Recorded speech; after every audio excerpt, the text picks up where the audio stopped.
In this video, I want to talk about why people struggle with follow through and what you can do as a leader to help improve it.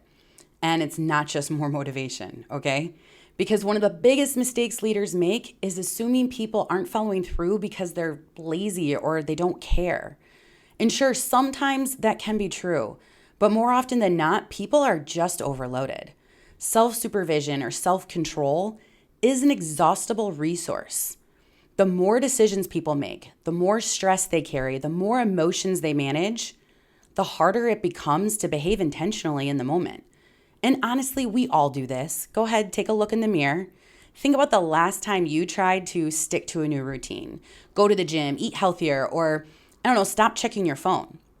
At first, the intention is there, but then life speeds up, right? You get stressed, you get distracted, you get overwhelmed. And suddenly, you stop doing the thing that you said mattered. Not because you're lazy, right? No. It's because humans naturally fall back to what feels easiest when they're mentally drained. So one of the simplest ways to improve follow through is to create new behaviors with an action trigger. Basically, instead of relying on yourself to decide what to do in the moment, you decide ahead of time when the behavior happens. So for example, instead of saying, I'm going to journal more, you decide as you're pouring your, cup of coffee in the morning that I'll journal for 5 minutes. Or instead of saying, I'm going to go to the gym tomorrow, you lay your gym clothes out the night before, right? You've probably done that.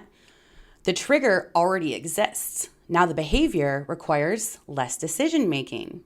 You're reducing the mental load. And this becomes really powerful inside organizations because leaders often say things like, communicate better, be more proactive, take ownership. But those are vague ideas. And people follow through more consistently when the behavior is tied to a clear moment. So for example, you might say instead, if the project timeline slips more than 24 hours, the update gets communicated at the next meeting. The trigger is the meeting. The action is communicating the delay. Simple, right? Clear, repeatable.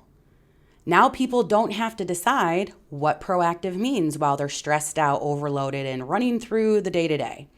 The behavior has already been defined. And this matters because action triggers work best in difficult situations, when people are tired, distracted, emotional, and busy. That's when those clear triggers become incredibly powerful.